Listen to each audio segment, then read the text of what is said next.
सुप्रभात छात्रों, आप सब कैसे हैं? आप सब ठीक होंगे, हमें उम्मीद है आप सब ठीक होंगे और सरकार के नियमों का पालन कर रहे होंगे।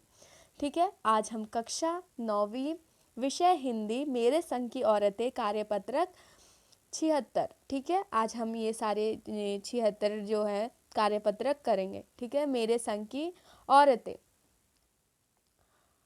मैंने अपनी हम एक बार पढ़ लेते हैं इसे। क्वेश्चन आपके 5 पूछे गए हैं, पहले हम एक बार रीड करेंगे, उसके बाद हम देखेंगे क्वेश्चन क्या है। ठीक है,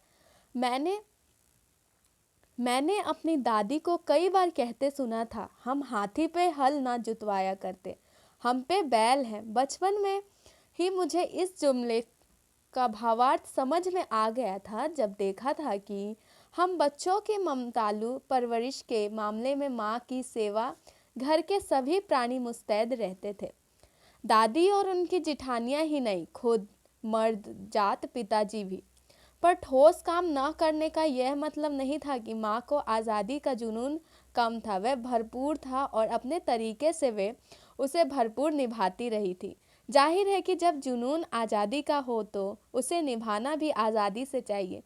जिस देश से पूछकर उसके तरीके से नहीं, खुद अपने तरीके से।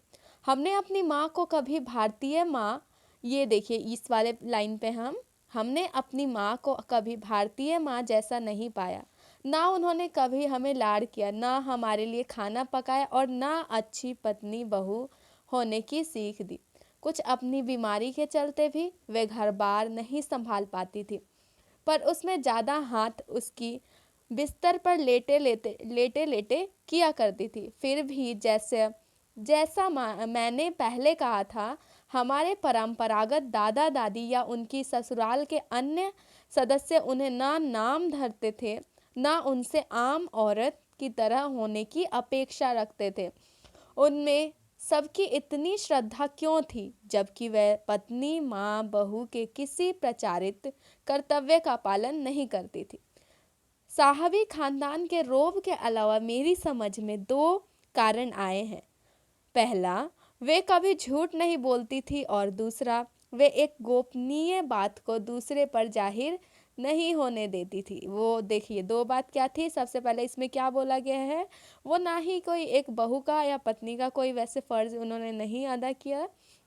उनमें ऐसी क्या बात थी, फिर भी वो सब उनको बहुत ही मानते थे। तो ये देखिए, वे 2 खासियत ये थी, वे कभी झूठ नहीं बोलती थी और वे एक की गोपनीय बात को दूसरे से जाहिर नहीं कर देती थी।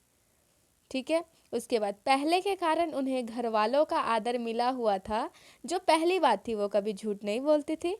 और जो दूसरे के कारण बाहर वालों की दोस्त वे हमारी भी थी। माँ की भूमिका हमारे पिता बखूबी निभा देते थे। मुझे याद है बचपन में भी हमारे घर में किसी की चिट्ठी आने पर कोई उससे यह नहीं पूछता था कि उसमें क्या लिखा है, भले वह एक बहन की दूसरी के नाम क्यों न हो, और माँ यह जानने को बेहाल हो कि बीमारी से वह उबरी या नहीं। छोटे से घर में 6 बच्चों के साथ सास ससुर आदि के रहते हुए भी हर व्यक्ति को अपना निजत्व बनाए रखने की छूट थी। इसी निजत्व बनाए रखने की छूट का फ़ायदा उठाकर हम 3 बहनें और छोटा भाई लेखन के हवाले हो गए। ठीक है, तो ये वाला जो है ये बहुत ही इंटरेस्टिंग सा है। आपका चैप्टर कौन सा है, मेरे संग की औरतें। तो इसमें आपके कितने सारे ये क्वेश्चंस दिए हुए हैं वो हम देखेंगे। देखिए, हाँ देखिए क्वेश्चन क्या बोला है। अब आप क्वेश्चन करेंगे। आशा है आपने इस गद्यांश को पढ़ व समझ लिया होगा। आइए इसी गद्यांश पर आधारित कुछ प्रश्नों के उत्तर खोजते और लिखते हैं। पहला, लेखिका की माँ को किस प्रकार का शौक नहीं था?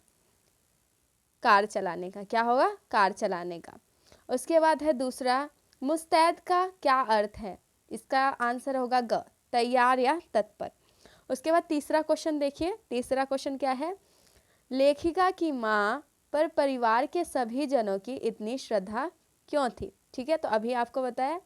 ये देखिए क्वेश्चन क्या है, लेखिका की माँ पर परिवार के सभी जनों की इतनी श्रद्धा क्यों थी?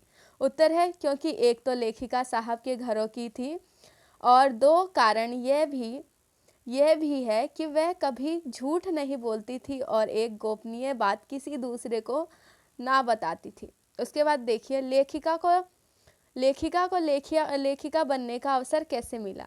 आंसर है लेखिका की माँ ने उसका यह करने की अनुमति दी थी जो उसे अच्छा लगता था और लेखिका की रुचि लेखिका बनने की थी, उसकी रुचि ही थी इसमें।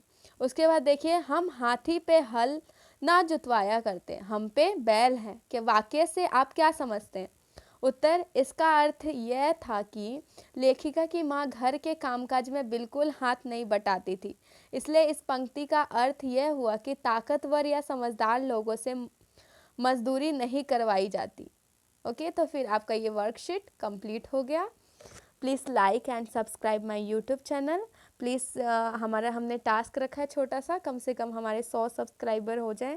इसे प्लीज़ हमारे चैनल को सब्सक्राइब कर दीजिएगा। Thank you for watching my video.